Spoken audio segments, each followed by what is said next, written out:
آج کل عمران خان کو عدالتوں کی طرف سے جو ریلیف مل رہے ہیں ان کو دیکھتے ہوئے یقینی طور پر یہ کہا جا سکتا ہے کہ اب آنے والا وقت انشاءاللہ عمران خان کے لیے انتہائی مثبت اور انتہائی کامیاب ہوگا، کیونکہ پاکستان کی تاریخ میں پہلی مرتبہ ایسا ہوا ہے کہ ایک سابق وزیر اعظم کے اوپر حملہ کیا گیا ہو، اس کی زندگی چھیننے کی کوشش کی گئی ہو، اسے بدنام کروانے کے لیے کام کیا گیا ہو اور ہر وہ حربہ استعمال کیا گیا ہو کہ جس کے نتیجے کے اندر وہ نیچے گر جاتا، وہ ہار مان جاتا یا وہ بیک فٹ پر چلا جاتا، مگر ان سب کاموں میں سے عمران خان نے کوئی کام نہ کیا جس کے نتیجے کے اندر اب پوری دنیا کے اندر اس کی عزت میں اضافہ ہو رہا ہے، حتیٰ کہ ہماری عدلیہ نے بھی اب فیصلہ کیا ہے کہ وہ وہی فیصلے دیں گے کہ جو فیصلے پاکستان کے مفاد میں ہوں، چاہے اس کے لیے انہیں کتنی ہی بڑے مافیا سے کیوں نہ ٹکرانا پڑ جائے۔ عمران خان کے بارے میں نون لیگ اور مریم نواز مسلسل یہ شور مچا رہے تھے کہ جیسے ہی اس کی ضمانتیں ضبط ہوں گی ہم اسے گرفتار کروا لیں گے، مگر پھر پاکستانیوں نے دیکھا کہ ہماری معزز عدالتوں نے جس طرح سے عمران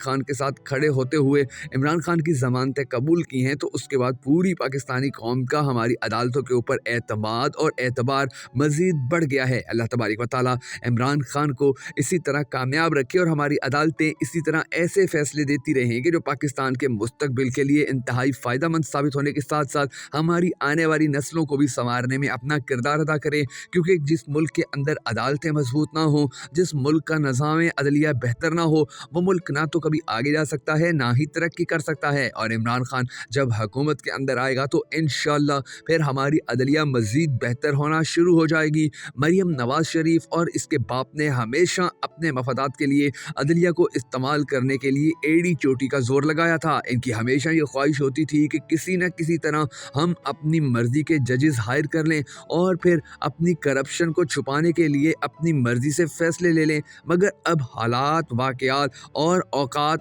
تبدیل ہو چکے ہیں۔ اب مریم نواز اور اس کے باپ کی وہ عزت نہیں رہی جو ماضی میں ہوا کرتی تھی، اب پاکستانیوں کے دل کے اندر وہ خوف نہیں رہے کہ جو پہلے ہوا کرتے تھے۔ یہی وجہ ہے کہ سوشل میڈیا آنے کے بعد عمران خان کی مقبولیت میں اضافہ ہونے کے ساتھ ساتھ ان سب کو اب ان کے حقیقی چہرے بھی دنیا دکھانے لگی ہے۔ یہی وجہ ہے کہ عمران خان کی مقبولیت مسلسل تیزی سے اوپر جا رہی ہے، جبکہ یہ تنزلی کے ایک ایسے سفر پر روانہ ہو چکے ہیں کہ جہاں سے ان کو صرف اور صرف بے عزتی ملتی ہے اور کہیں بھی ان کو کوئی عزت کی نگاہ سے نہیں دیکھتا ہے۔ عمران خان کے ساتھ انہوں نے جو کچھ کیا، عدلیہ اب اس سب کے بدلے آپ کو دے لیتی نظر آئے گی، اور انشاءاللہ وہ وقت دور نہیں ہے کہ جب پاکستان دنیا کے ان ممالک کی صف میں کھڑا ہونے میں کامیاب ہو جائے گا کہ جن ممالک کی صف میں عمران خان اس ملک کو لانا چاہتا ہے، اور جس مقام کے اوپر عمران خان نے لانے کے لیے دن رات محنت کی اور کام کیا۔ ہم سب کو اللہ تبارک و تعالیٰ کے حضور پاکستان اور عمران خان سمیت